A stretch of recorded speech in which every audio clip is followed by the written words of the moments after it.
Shalom, shalom, shalom, bien-aimé dans le Seigneur. La grâce de Dieu est sur toi en cette matinée. Tu es un homme béni. Vous êtes béni. Sans plus tarder, nous allons entamer le sujet de ce jour. Les cimetières. Qu'est-ce qui cache les cimetières, les secrets qui sont gardés dans les cimetières? J'aimerais que quelqu'un sache ici ce matin, le cimetière en question est une banque de destinée pour plusieurs personnes. Le cimetière est une banque de destinée. Pourquoi je dis cela ce matin? Le cimetière que vous voyez aujourd'hui, beaucoup de personnes sont mortes sans accomplir des choses qu'ils devaient accomplir dans leur vie. Voilà pourquoi quand vous arrivez au cimetière, vous voyez beaucoup de personnes couchées. La personne t'envie toi. La personne cherche quelqu'un qui peut le ressusciter. Il y a des gens qui sont morts sans accomplir leur destinée. Sans accomplir ce que Dieu avait prévu pour eux. Voilà pourquoi quand nous lisons dans Ézéchiel chapitre 37, la Bible dit dans ce chapitre, il dit la main de l'Éternel fut sur moi. L'Éternel me transporta en esprit dans un vallée d'ossements desséchés. Et Dieu l'a dit de prophétiser sur ces eaux. Parce que Dieu savait, dans ce passage, il y avait, la destinée n'était pas encore finie. Le Seigneur savait, dans ce passage,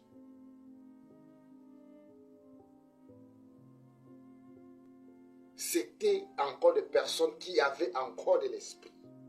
Il y avait encore de l'espoir. Ce passage nous parle de la dimension de la tombe. De la dimension du cimetière. Dieu l'amène dans un cimetière, un esprit. Et Dieu lui dit, prophétise. Dieu lui pose la question, est-ce que ces eaux peuvent revivre encore? Il dit, Seigneur, toi-même tu le sais. Il prophétisa selon l'ordre qu'il a reçu de la part du Seigneur. Et Dieu lui fait une promesse avec des bois en main. En disant, écris ceci, écris ceci, écris ceci. Dans un cimetière. Dans un cimetière. Vous savez pourquoi j'entends cela? C'est notre méditation du jour, en fait. Le cimetière regorge des destinées, des étoiles. Quelqu'un va me dire, le corps, lorsqu'un l'esprit quitte du corps, le corps ce n'est qu'une carcasse, c'est faux. C'est totalement faux. Le corps n'a jamais été une carcasse. Le corps garde l'empreinte de ton histoire et de ce que tu devais accomplir. Lorsqu'un l'esprit part, le corps reste. Ça garde l'empreinte de ton identité, de ta destinée, que tu étais censé accomplir sur ce véhicule ou sur ce corps. Sur ce corps. Donc, le cimetière que vous voyez, la première mission de la résurrection du Seigneur, la Bible dit, il est descendu aux enfers. Dans le séjour de mort, il a ressuscité les saints. Ceux qui pensaient que c'était fini pour eux, la Bible dit que Christ les a ressuscités. Et la Bible nous parle dans Deutéronome 34 à partir du verset 6, de la mort de Moïse. Pourquoi la Bible dit cela? C'est Dieu lui-même qui a enterré Moïse. De peur que certaines personnes ne découvrent sa tombe. Le corps des serviteurs des hommes de Dieu ou d'un homme garde l'empreinte de la gloire de Dieu sur son corps. garde l'identité de la gloire qu'il a portée dans ses véhicules, qui est ce corps. Beaucoup de gens ne comprennent pas le cimetière. Je n'encourage pas certaines personnes à aller au cimetière. Je veux juste t'amener dans une autre dimension afin que tu puisses comprendre ce monde subtil, ce monde spirituel.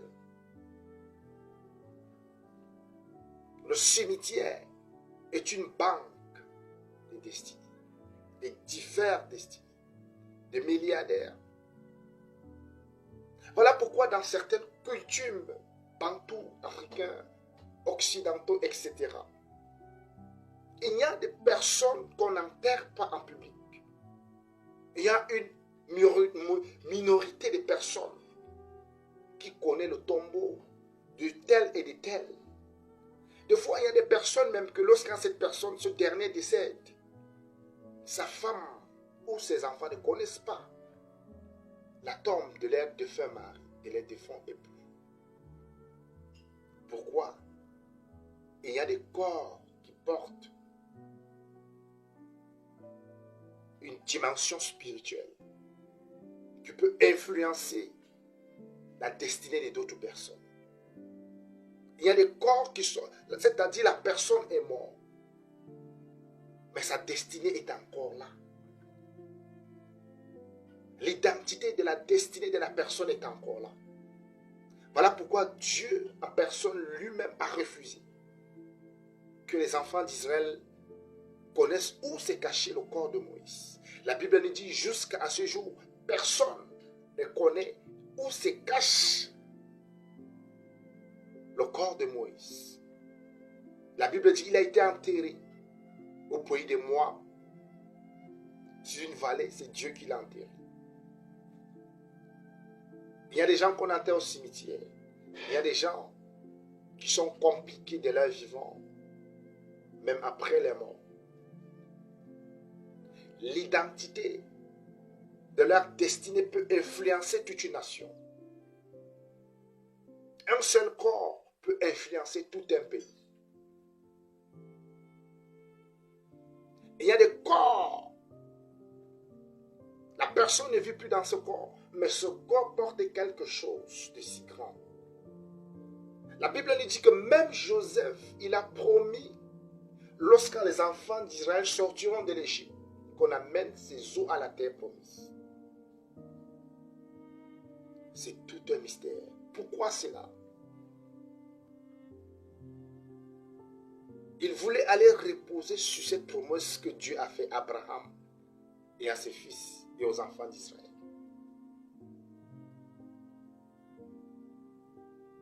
Mon frère et ma soeur, si tu es encore en vie aujourd'hui, je te parle.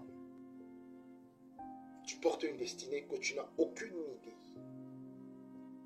Ne meurs pas sans accomplir la destinée à laquelle tu as été appelé.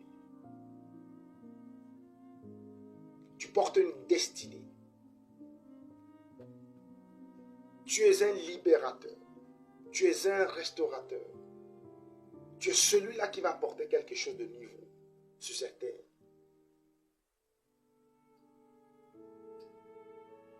Est-ce que tu aimerais mourir avec cette destinée que tu portes?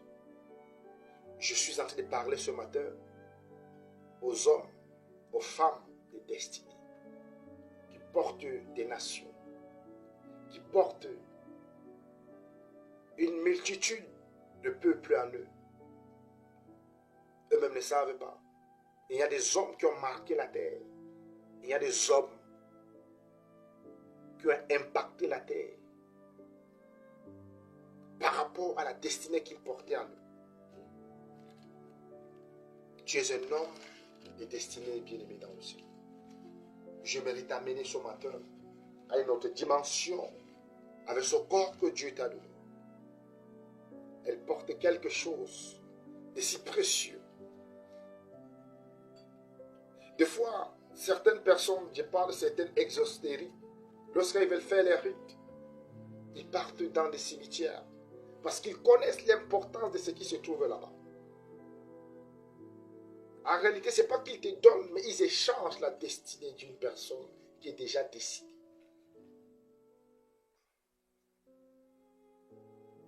D'autres cherchent la bénédiction qui accompagne la destinée de cette personne. La destinée de cette personne. D'autres cherchent des bénédictions.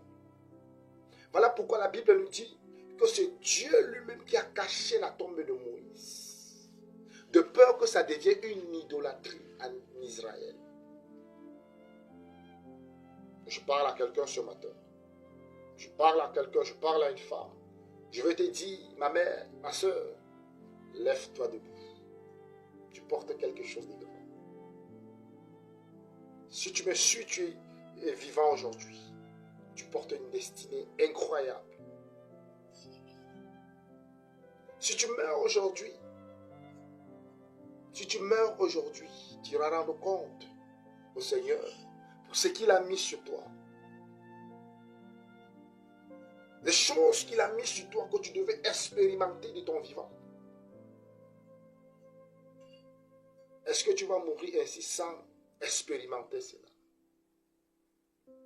La première chose que j'aimerais que tu saches ici, chaque homme de destinée a une histoire bizarre. Quelqu'un qui porte des nations, quelqu'un qui a quelque chose à porter, il a une histoire différente. Et durant toute sa vie, son histoire est différente des autres. Et j'aimerais t'encourager ce matin. Je ne sais pas ce que le Seigneur a mis sur toi, si tu m'écoutes. Mets juste ta main sur ton cœur et répète après moi.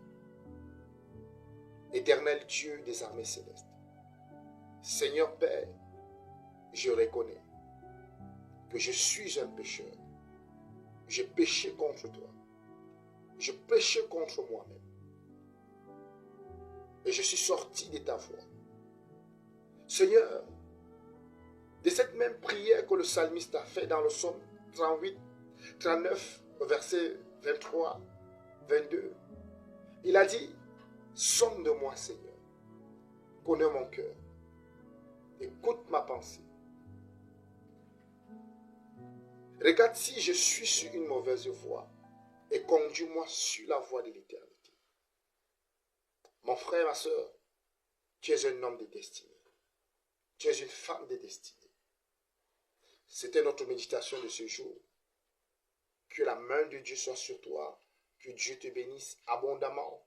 Tu es un homme béni. Amen.